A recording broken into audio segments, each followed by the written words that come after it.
Hello and welcome to the latest episode of the BFD podcast.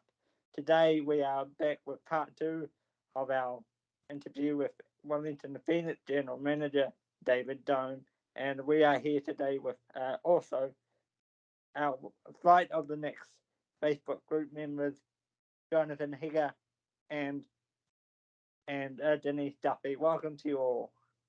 Kia ora, Blake. So I'm going to open the floor to Jonathan for the first section. Cool. Thanks, Blake. Morning, David. Great to be on this call with you. Thank you for making the time. We really appreciate it. One of the key topics that we'd really like to explore with you this morning is around mental health and how that is what are the structures and the things that the Knicks do to help support players, especially with their mental health. Could you tell us a little bit about that?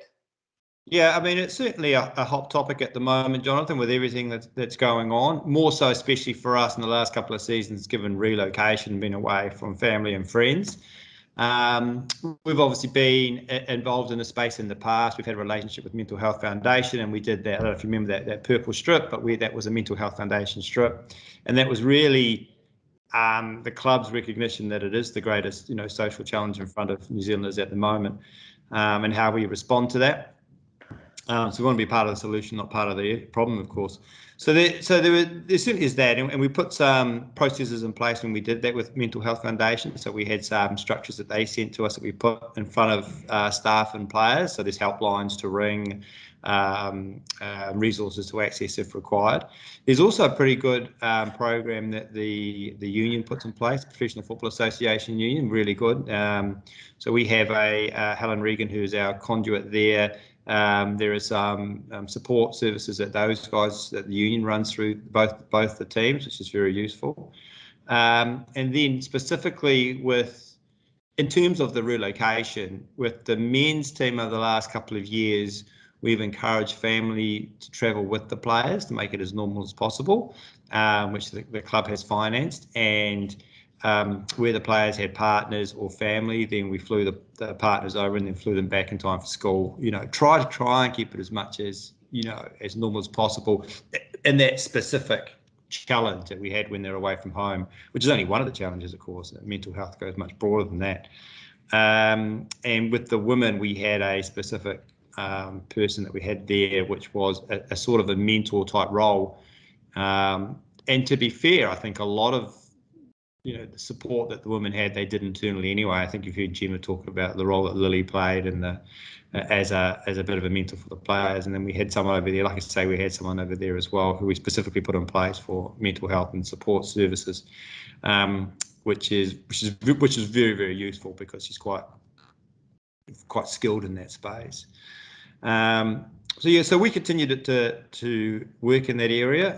Like I say, we do have a lot of help from other areas, but it is something that we are focused on, and we are not only within the first teams but also within the academy space as well. We have a chaplain in our academy. We want to expand that by we have a male chaplain. We want to expand that by having a female chaplain. We also he made some references for us in New South Wales for the women's team when they're over there as well. And we're looking to always continue to grow. And in fact, your timing's good. We're just working on a bit of a strat plan for the academy for the next 5 years. And one of the things we're looking at there is mental health support services and actually putting a person in that role who they will be multifaceted, but part of the JD will be skills in that space. So that's something that we're very conscious of, no doubt. Yeah, very cool. I was listening to a podcast or an interview that Chloe Knott did, and I was listening to that on Friday, and she was talking about the women's experience, all living together in the halls at Wollongong University and the different dynamics. It'll be really interesting to see how they decompress when they get home, because they were coming out of this high pressure situation and then returning home to the kind of normal before they left. Are there any support systems or things, like that follow up after the season's done for the ladies and then for the men later on? The men is, because it's not for another couple of months, the men's one, I mean, The reality is with the men is they're much more adept at it because they've been doing it for years and years and years. And so, like I say, there are always those options available to them that are those current structures and processes in place. With the women's, it's slightly different in that New Zealand football, as we sort of spoke about in the past, it's sort of a JV with New Zealand football. So we'll slide over into New Zealand football support services once the women get home. So they all go there in theory, because of the way the season works. They all should be on 4 weeks annual leave when they get back. The reality is some of them are students and they'll continue to work, and some of them might have part-time jobs and all that sort of stuff. What we're looking at is how we can turn that into more of a full-time career for these players, so they have 4 weeks annual leave and they come straight back into training. But specifically with in terms of the mental support, we'll be working with Gareth Jennings, who is their technical director, and making sure that we keep across. And Gemma, of course, who will be sort of the lead out of this process. I will continue to have discussions with Gemma for quite some time, and we'll be monitoring the players as they come out of it. Very cool. Very cool. We have had, just as admins of our Facebook group, we've had a few of the family members of the players who have been at home in New Zealand who have reached out and acknowledged the fantastic work that and the support systems around the girls over in Australia. I mean, for families here, it's been just as hard, but they've reached out to us and said they really appreciate all that you've put together to help support both them and their kids who are playing professionally overseas. Yeah, it was such a unique situation. It was certainly, we would never have envisaged that the first year they would be based overseas for the entire year. You would never plan it that way, of course, because given their age and that they're all of them, well, yeah, I mean, essentially all of them were brand new to professional football as such. Then you would certainly want to have their family and support structures around them.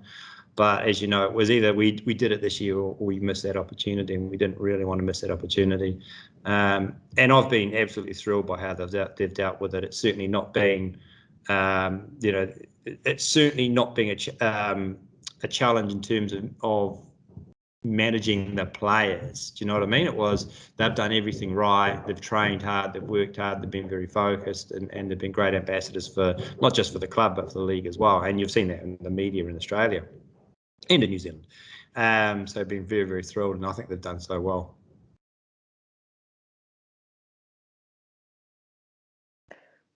Okay. Sorry. I have one follow-up. David, if you had endless budgets and, the union had endless budgets around this subject, how would you like it to be? If you were to envision, a way of supporting not just the athletes, but also the staff through tricky times, what kind of ideas do people have, and what's the reality of supporting those kinds of things? The first thing I'd do is I'd put them all on 12-month contracts. So at the moment, they're given the nature of the league, it's only a 14-game league, and they're looking to expand that, and that's the next step. Ideally, everyone would be on 12-month contracts, and to be honest, we would have them relocate to Wellington, where we can put them under our new program, which is going to be based in Upper Hutt, our new high performance centre.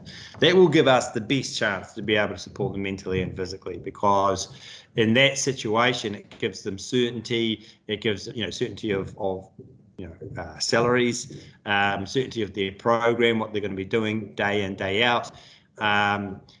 In some ways, it's easier within the academy structure, right? Because those players are with us all the time. So we have full support in terms of schooling, both secondary schools. So we manage we don't manage a secondary school program, we keep across their secondary school programs and their teachers.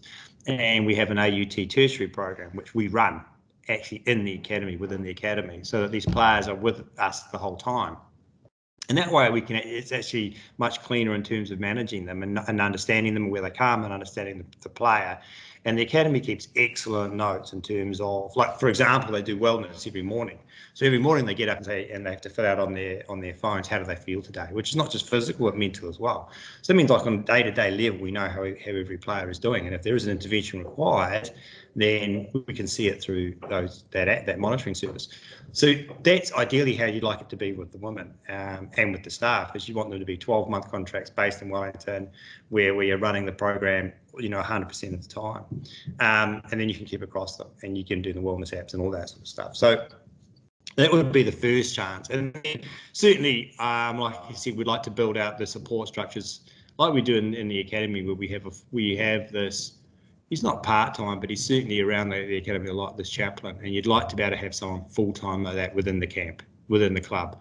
And, to a certain extent, Helen does that through the union, but, it would be good if someone who is actually at training every day, sits down with the players one-on-one. It would be a full-time role that you'd like to have within the club, no doubt about it, and it would stretch. You could easily, there would easily be a full-time role for that sort of person across men, women, and the academy. And like I say, we're as we work through the strategic plan now with the academy, whether that role stretches into the other teams is something that we can look at. Okay. So a general question from me, David. So with the piling up of postponements, are you confident that we can get through all of our games, such as just like Perth, or are there going to be some scheduling issues now that we are getting closer to the back end of the season? There will definitely be scheduling issues, because there were scheduling issues before the weekend, and now we've got another one on the table. So look, will we get through it? Yes. Will there be lots of games in a short time frame? Yes.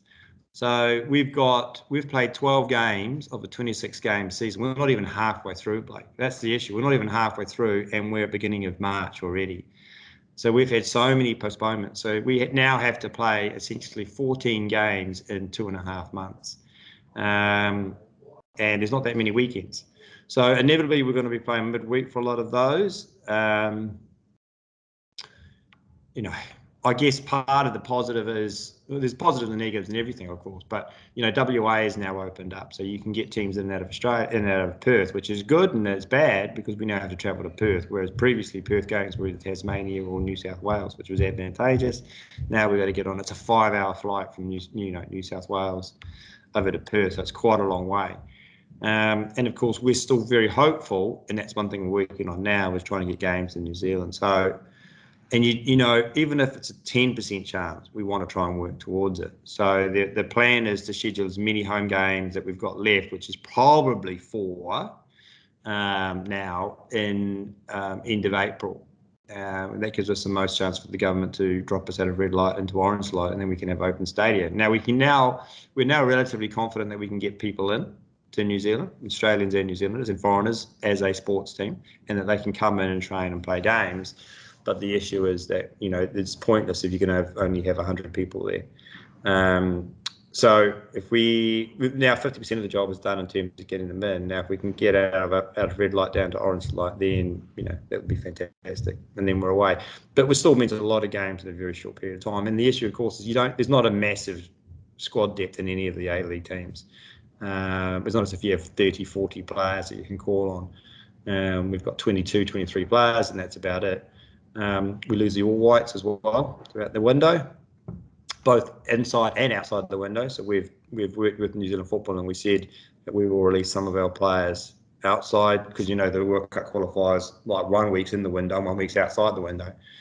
So we've agreed with New Zealand Football, we will release some players outside the window to give the All Whites the best chance of qualification. But it's 2 weeks. I mean, that's a long time. Over 2 weeks, it's a long time. And then, of course, when players get back, they can't play the next day. You can't get off a 12-hour flight from Dubai and play the next day. So we'll lose some players for quite a long time in the middle of playing 3 games in a week over 2 weeks. I mean, it's a big challenge, there's no doubt about it. But, the squad is good. I think Ufi's doing a great job in managing them. they're buoyant over there. I know that they're confident about how far they can go within the competition. And if we can just get through the season and be in the finals, then we've done it before. We know that we can upset teams. It's just we've got to get to that space and hopefully not lose too many players along the way. I mean, the one small consolation out of the cancellation on Sunday night was that Renault and Gary Hooper weren't fit to play. So it gives them another couple of days, but we're already playing midweek this week. So I don't know if they're going to be ready in time, but it's going to be a huge challenge. There's no doubt about it. We're not the only team, but at the moment we are the most affected team because we've played the fewest out of any team in the league now. And do you feel like, and as a consequence, not as a consequence, but as a light at the end of the tunnel, as you said, that like you were saying, that could open the door to come home? Have you spoken to Prime Minister, and have you spoken to Minister Robinson? Yeah, we work through Sport New Zealand, so we're now confident that we can get players into the country and that they can train and then play the game and then go home. So we're okay in that space, but again, that's only 50% because the second part of it is unless we come out of red light, there's no point bringing we want to bring them home because I want to play in front of the fans. But you're going to get 100 people in there. It's kind of a bit. And to be honest, I mean, I was talking to Shane Harmon at Sky the other day. The cost of opening up a whole stadium to be honest, under the current restrictions, it would be 1,000. Maybe about 1,000 people would go. It's huge. Because you have to have security. You're essentially opening up a whole stadium for 1,000 people. So you've got to have security at every gate. You've got to clean the whole stadium from top to bottom because for the COVID implications. So it would just massive, and it would be a massive cost. Unless you're going to charge $1,000 per ticket, it's probably not worthwhile. But again, if we can work towards and schedule with APL as many games as we can in the second half of April, home games, then we bring the games back to New Zealand, play the games, and then shoot back for hopefully the final series. And is there any consideration from the league to extend the season, and in turn, other international players like Sybil able to get into the country? They are looking at we can't extend the season past the end of May, and there's a whole lot of logistical reasons for that. There's all sorts of things like World Cup qualifiers, and the junior Socceroos have a program that they're adhering to, and then there is some work that's happening with Australian governments and all that sort of stuff, which means we can't go past May. That's the hard line. There is potentially the ability to extend the regular season into May by 1 week and then just shortening up or not cramming more of the final series into midweek games as well. So and I think we just don't have any alternative. We'll have to do that. But that's sort of where it's at. Can they extend the season? Yes, but it's just sort of cramming more games into the same window as opposed to extending the season out past May. We can extend the regular season 1 week potentially into May, and that's what they're looking at now. And you're confident you can get the international imports into the country despite the rules? Yeah, that's what we understand at the moment from Sport New Zealand, is we can get players from other nationalities into the country on this. I can't remember the official term, but something like this, a designated event classification that you can get. So in fact, all the codes have it now. Ask the Rugby League and the Breakers, so you can get people from outside Australia, and of course outside New Zealand, and of course by mid-April, Australians should be allowed to come in under that as well. But it's actually, like you say, it's the other players, international players, where that wasn't, and under the current plans, that wasn't supposed to be until mid-year you could get a non-Australian New Zealanders in, but under this designation, I think we can get our players through. So yeah, that ticks that box, which would be, it's advantageous, of course. It all helps. It's all part of the jigs we've got to put together. But like I say, the red light one's the biggest stumbling block at the moment. It's interesting that the Cricket World Cup's gone to 10% of stadia, which is useful. But again, I mean, even 10% of Sky is only 3,500 people, where, we know for a fact, like we did it last year, we'd have 25,000 if we brought a game back. And imagine if it was a finals playoff game, it would be 35,000. So, to have 3,500 people there is not hugely beneficial, but, let's say hopefully we can get out a red light and have something back. And sorry, so yeah, sorry, Denise, the floor is yours. Oh, get in there, Blake. So are you confident that sorry, not confident. Are you happy with the impact that groups like ours are having? That I know we've talked about this before a bit, but like being able to see what, like Jonathan was saying earlier, having the women's families find our group and stuff like that, because our goal with the group that we made, and this is not a knock on the other groups, and I apologize for any offense in advance, but our group purpose was to try and be one of the most inclusive groups on the market, and so we tried to allow people from the the rainbow community and people with disabilities and stuff like that, and create a platform that people could come into and feel comfortable to even talk about stuff that wasn't football related, maybe, if they were having their own issues or anything like that. So are you happy with the group that, that are able to bring support to the women or the men? Yeah, I mean, yes, of course. I don't think you can have too many supporters groups, and the fact that you can have ones that are focused on slightly different areas is positive, right? Like, as a club, we pride ourselves on being very inclusive, and we've worked with Rainbow Youth in the past and Rainbow Fever, all these sorts of things. And in fact, fingers crossed, we're back next year. We want to do more in that space next year. We've already started talking about what next season looks like now and how we're going to do that. We saw what Adelaide did, which I thought was talking about inclusivity. You saw what Adelaide did last round, I think it was, which was a huge success. And everyone looked at that and go, right, how can the rest of the, funny enough, like I say, we were looking at this the last couple of months about planning for next year. And everyone's going, all right, we need to be part of this as well. So all of it it's all very, very positive. And, everyone has this slightly different focus, knowing little niche areas, why it was started up and who it was started up for. And I think, like you say, Blake, the fact that the families that jumped on this group, I think, is excellent. They feel very included and they find out information, and, gives access to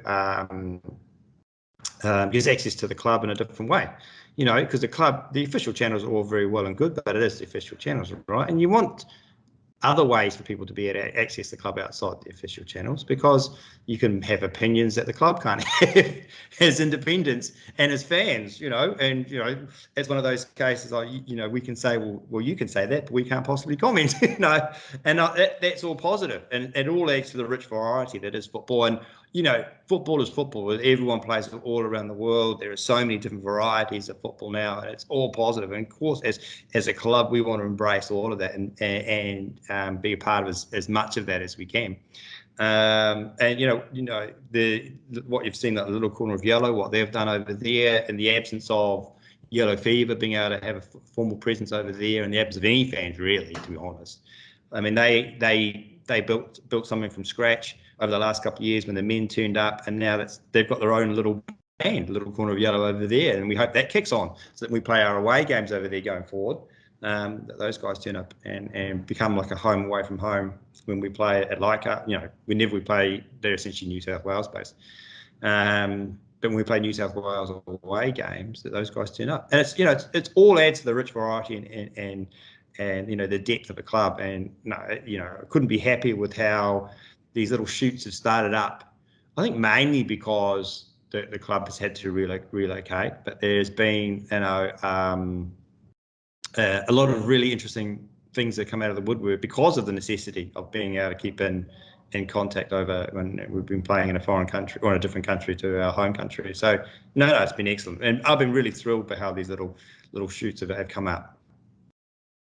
And are you confident that there's a possibility that the little yellow corner and the original Yellow Fever could somehow join together at a home game or something.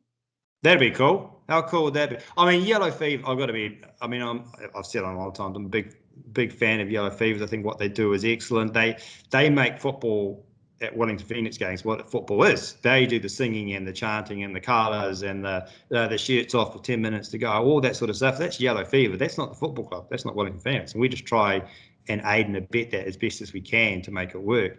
But I'm hopeful that at some stage in the future, and that when the borders open, we have games here in Wellington, and we, if we have a game at Sky Stadium and get 25,000, that little corner of yellow do turn up, and that would be really cool. And I don't think there'll be any issues. Again, I think Yellow Fever is generally pretty good at welcoming. And I mean, I've been with Yellow Fever when they've welcomed them fans from every club. Whenever we're at home playing at Sky Stadium, and away fans turn up, Yellow Fever look after them. They're a very opening and welcoming organisation, and they bring them to the after match and they buy them drinks and they take them around the city, and they're really good like that. So I would have no doubt that little corner of yellow would be welcome, warmly embraced. So there you go, guys. I know you watch these videos, so the challenge is set. Come to New Zealand. I think some of them have said they would come if the border was open and we had games in New Zealand, just to be part of that, big crowd again. And hopefully they would. I don't know if they would want to be in Yellow Fever or if they want their own area, but I'm sure that they'd be warmly embraced. So, is there any? I can't remember the topics. I've gone on a bit of a tangent now. I think that's just an awesome place to end it. I mean, I think one of the questions our fans have, we've reached out to the club on this, that, and the other, and we haven't heard back. We sent an email on this topic, haven't heard back. What can you say to the fans who, that in those simple interactions feel frustrated and want to make sure they're communicating with the club as they're communicating with them? Sometimes it's just the little things. I wrote about ticketing, haven't heard back. I wrote about this, haven't heard back. We want to know what's happening with our season passes. We haven't heard back. Stuff like that, David. Yeah. Look, I've got to be honest, is that we have struggled that with this year. We are running very, very skinny. You know what I mean? We are very skinny. Yep. And that's purely by necessity because, like I said, I've spoken to you in the past, we've taken a massive revenue hit. And this is not an excuse. This is just the context. Any normal season, and in fact, we are up resourcing now. In the next 4 weeks, we're going to start bringing people back in anticipation of next year, because we're going to need people back in operational roles to start running the club again. So what's happened is that we've just employed people in Australia to run the operational side of it. Now, we haven't had someone in the marketing role for some time, although that person's coming on board in the next couple of weeks. And then there's also things like community, because there's no point. We couldn't really have a community manager because there was no community appearances to manage, right? Because neither of the two teams here. But that role will come back on, and same with ticketing and the membership. That'll be a role that we bring on back in again. Because again, we couldn't really have a membership manager or ticketing manager. I mean, God bless the people that did buy memberships, because there wasn't many of them. God bless the ones that did, because it did help us get through 1 month. Beginning of the year, where we needed some cash to be able to pay people, and that actually helped us get it across the line. So, if there are emails that are going on, I mean, I will raise it with the team because they must be going somewhere, and it does depend on the email address that people are sending emails to, so I'll have a look into it. But inevitably, all of those would be owned by one person. We just don't have that person in place. And it's not as simple as just bringing somebody on to answer emails, because they have to. There's a whole lot of work that goes into bringing somebody on board and then getting them to understand the club and what the answers to some of these things are. With season tickets, we aren't making any moves on season tickets until we get to the end of the season, because, like I say, we could have 4 games here in New Zealand at the end of the year, which would be fantastic, and that would be ideal. So we're just going to sit on season tickets and hope get through the season as best as we can, and same with ticketing. And again, if the games come back, then we'll create some tickets and prices for that and all that sort of stuff. But yeah, I will take that feedback and ask the team where some of these things are going. Like I get every now and then I get one forwarded to me from the guys, and I'll reply to it and send it back, and hopefully they've responded to the person that's come through. But yeah, it certainly has been a challenge, and it's certainly not where we want to be as a club. But it is unfortunately an issue that we've had in trying to keep on top of things while not digging a hole for us, which is going to mean, we've become financially. The worst thing we didn't want to get to a place where we couldn't sign a player, or we couldn't sign, we couldn't put in some support services for the staff and the players because we had to employ somebody on the operational side. And the operational side, while it's important, we always said if you have a spare dollar, a dollar has to go onto the teams, because inevitably the teams, if you're not winning games, you don't have the support. So if we could spend a dollar and win an extra game, that's where it goes. But now, like I say, with the reality of the seasons hopefully coming right for next year, we're starting to upskill now in anticipation that we're back to a normal seasons and we can have home games, and then we need to have marketing, community and membership and ticketing people all back in place, ready to go for hopefully the 1st of October, which is when we're looking at October start for next season. We want to be in place well before that. Probably, our July, we run a July to June financial year, so we want someone in place before July. Jonathan, have you got anything you want to add? No, nothing that I'd like to add, except that we're really looking forward to the finals series. If we can, I say every year before we start, we're going to win the league. We're going to win the league. We'll hold out now. So yeah. Happen. You and me both, Jonathan. That's every year we say this is our year. We're a bit like the Warriors. This is our year. We're going to win the league this year. But I mean, I think for us, the positive thing is that semi-final becomes a home and away. Now that's. I would hate to lose that. That could be a casualty of the season. I don't know. No one's made this decision yet, by the way. I'm just spitballing here.